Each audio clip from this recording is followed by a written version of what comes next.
Eh bien, mon frère, qu'est-ce? Comment vous portez-vous? Ah, mon frère, fort mal. Comment fort mal? Oui, je me sens dans une faiblesse si grande que cela n'est pas croyable. Voilà qui est fâcheux. Je n'ai même plus la force de pouvoir parler. J'étais venu ici, mon frère, vous proposer un parti pour ma nièce Angélique. Ah! Ne me parlez pas de cette coquine-là! C'est une friponne, une effrontée, une impertinente, que je mettrai dans un couvent avant qu'il soit 2 jours. Eh bien, je suis fort aise de voir que ma visite vous fasse du bien et que la force vous revienne un peu. Oh ça, mon frère, nous parlerons d'affaires tantôt. Je vous amène ici un divertissement que j'ai rencontré qui dissipera votre chagrin et vous rendra l'âme mieux disposée aux choses que nous avons à dire. Ce sont des Égyptiens vêtus en mort qui font des danses mêlées de chansons où je suis sûr que vous prendrez plaisir et... Cela faudra bien une ordonnance de Monsieur Purgon. Allons!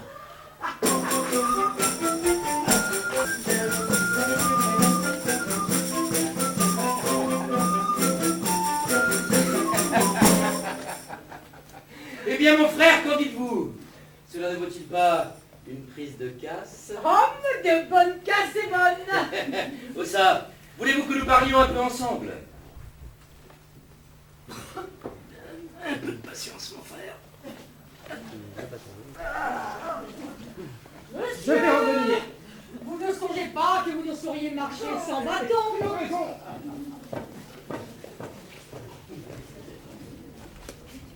N'oubliez pas, s'il vous plaît, les intérêts de votre nièce. J'emploierai toute chose pour lui obtenir ce qu'elle souhaite. Il faut absolument empêcher ce mariage extravagant qu'elle s'est mis dans la fantaisie.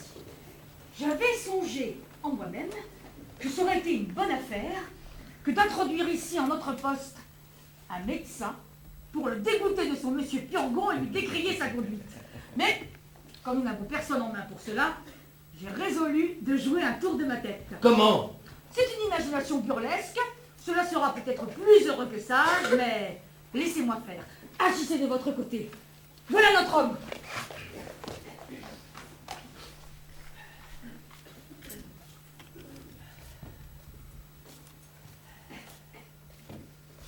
Vous voulez bien, mon frère, que je vous demande avant toute chose de ne vous point échauffer l'esprit dans notre conversation? Voilà qui est fait. De répondre sans nulle aigreur aux choses que je pourrais vous dire. Oui. Et de raisonner ensemble sur les affaires dont nous avons à parler avec un esprit détaché de toute passion. Mon Dieu, oui, voilà bien du préambule. D'où vient, mon frère, qu'ayant le bien que vous avez, n'ayant d'enfant qu'une fille, car je ne compte pas la petite, d'où vient, dis-je, que vous parlez de la mettre dans un couvent?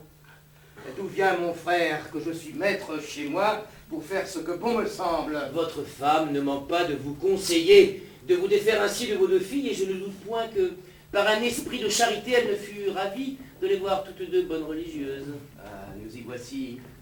Voilà d'abord la pauvre femme en jeu. C'est elle qui fait tout le mal, et tout le monde lui en veut. Non, mon frère, laissons-la. Là, c'est une femme qui a les meilleures intentions du monde pour votre famille, et qui est détachée de toutes sortes d'intérêts, qui a pour vous une tendresse merveilleuse, et qui montre pour vos enfants une affection et une bonté qui n'est pas concevable, cela est certain. N'en parlons point. Et revenons à votre fille. Sur quelle pensée, mon frère, la voulez-vous donner en mariage au fils d'un médecin? Sur la pensée, mon frère, de me faire un gendre tel qu'il me faut. Ce n'est point là, mon frère, le fait de votre fille, et il se présente un parti plus sortable pour elle. Oui, mais celui-ci est plus sortable pour moi. Mais le mari qu'elle doit prendre doit-il être mon frère? Ou pour elle ou pour vous? Et il doit être mon frère, et pour elle, et pour moi. Et je veux mettre dans ma famille les gens dont j'ai besoin. Par cette raison-là, si votre petite était grande, vous lui donneriez en mariage un apothicaire? Mais pourquoi non? Est-il possible, mon frère, que vous serez toujours embéguiné de vos apothicaires et de vos médecins, et que vous vouliez être malade en dépit des gens et de la nature?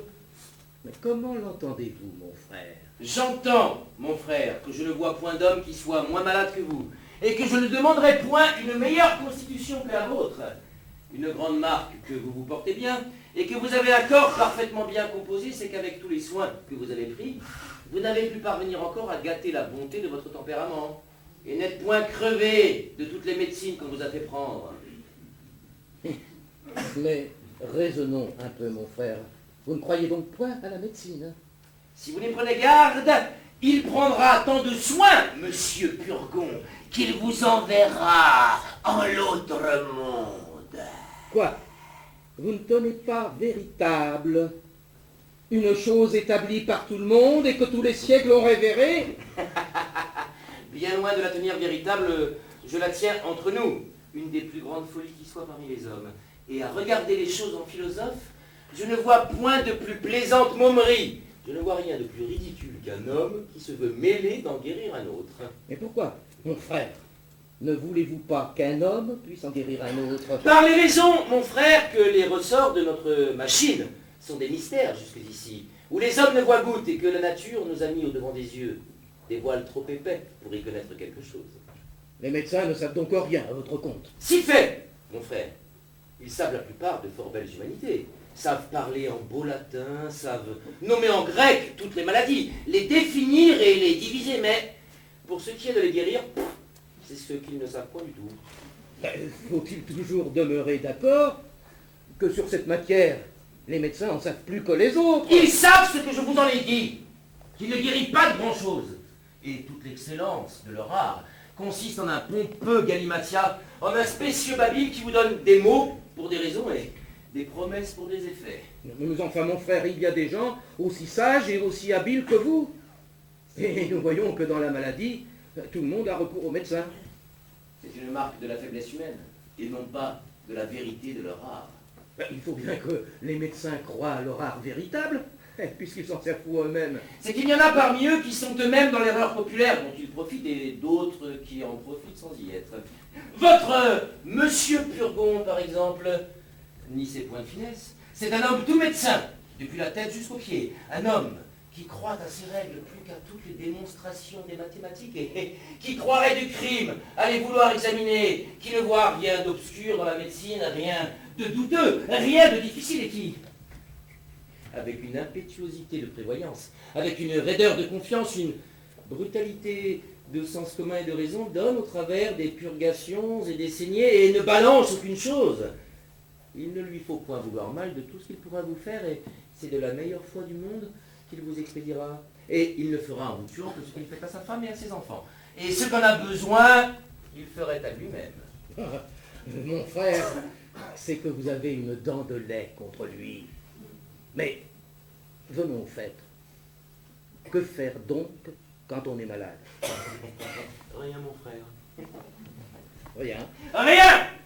Il ne faut que demeurer en repos. La nature d'elle-même, quand nous la laissons faire, se tire doucement du désordre où elle est tombée. C'est notre impatience, c'est notre inquiétude qui gâte tout. Et presque tous les hommes meurent de leur remède et non pas de leur maladie. Mais faut-il demeurer d'accord qu'on peut aider cette nature par de certaines choses? Mon Dieu, mon frère, ce sont pures idées dont nous aimons à nous repaître. Et de tout temps, il s'est glissé parmi les hommes de fort belles imaginations que nous venons à croire parce qu'elles nous flattent et qu'il serait à souhaiter qu'elles fussent véritables. Quand un médecin vous parle d'aider, de secourir, de soulager la nature, de lui ôter ce qui lui nuit et lui donner ce qui lui manque, de la rétablir et de la remettre dans une pleine facilité de ses fonctions, quand il vous parle de rectifier le sang, de tempérer les entrailles et le cerveau, de dégonfler la rate, de raccommoder les poumons, de réparer le foie, de fortifier le cœur, de rétablir et de conserver la chaleur naturelle, et d'avoir des secrets pour étendre la vie à de longues années. Il vous dit justement le roman de la médecine, mais quand vous venez à la vérité et à l'expérience, vous ne trouvez rien de tout cela. Et il en est comme de ces beaux songes qui ne vous laissent au réveil que le déplaisir de les avoir crus. C'est que mon frère, toute la science est renfermée dans votre tête. Et vous voulez en savoir plus que tous les grands médecins de notre siècle. Dans les discours et dans les choses, ce sont deux sortes de personnes que vos grands médecins. Entendez-les parler, les plus habiles du monde.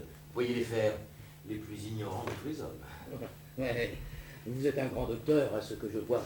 Mais je voudrais qu'il y eût ici quelqu'un de ces messieurs pour rembarrer vos raisonnements et rabaisser votre caquet. Moi, mon frère, je ne prends point à tâche de combattre la médecine et chacun, à ses périls et fortunes, peut croire tout ce qui lui plaît.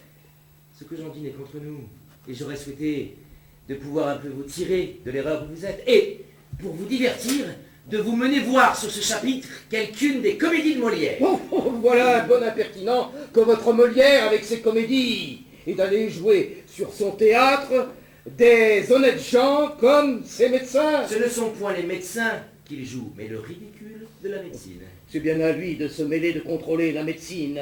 Voilà un bon nigaud, un bon impertinent de se moquer des consultations et des ordonnances, et de s'attaquer au corps des médecins, et d'aller mettre sur son théâtre des personnes vénérables comme ces messieurs-là. Que voulez-vous qu'il y mette que les diverses professions des hommes? On y met bien tous les jours les princes et les rois, qui sont d'aussi bonne maison que les médecins.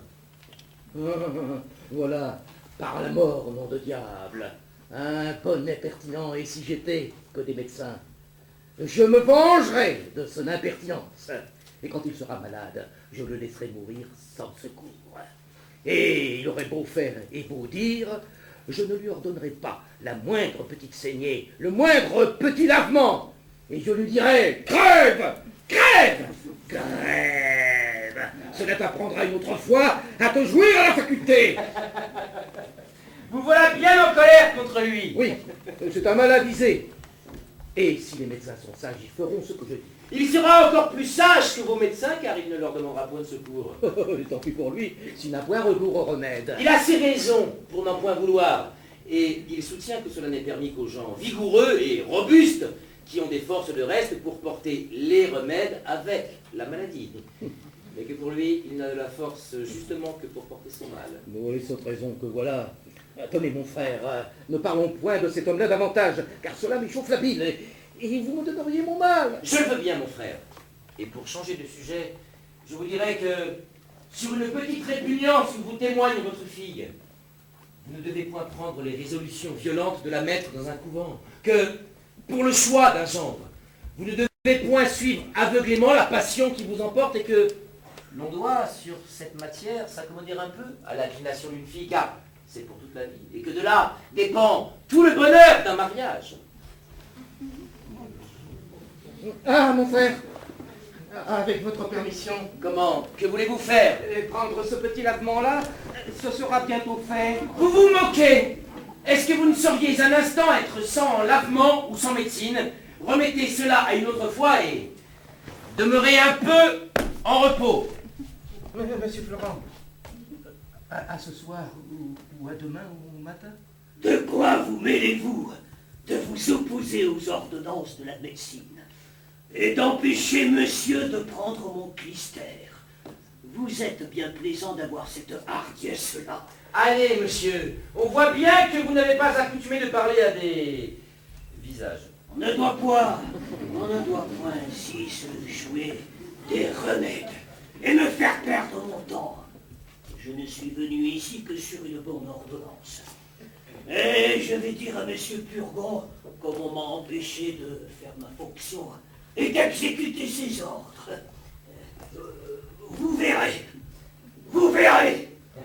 Oh, mon frère, vous serez cause ici de quelque malheur. Le grand malheur de ne pas prendre un lavement que monsieur Purgon a ordonné. Encore un coup, mon frère. Est-il possible qu'il n'y ait pas moyen de vous sauver de la maladie des médecins et que vous vouliez toute votre vie être enseveli dans leurs remèdes? Oh, mon frère, vous en parlez comme un homme qui se porte bien. Mais si vous étiez à ma place, vous changeriez bien de langage. Et il est aisé de parler contre la médecine quand on est en pleine santé. Mais quel mal avez-vous? Oh, vous me feriez enrager. Je voudrais bien que vous lussiez mon mal pour voir si vous joseriez tant. Ah, merci, monsieur Purgon.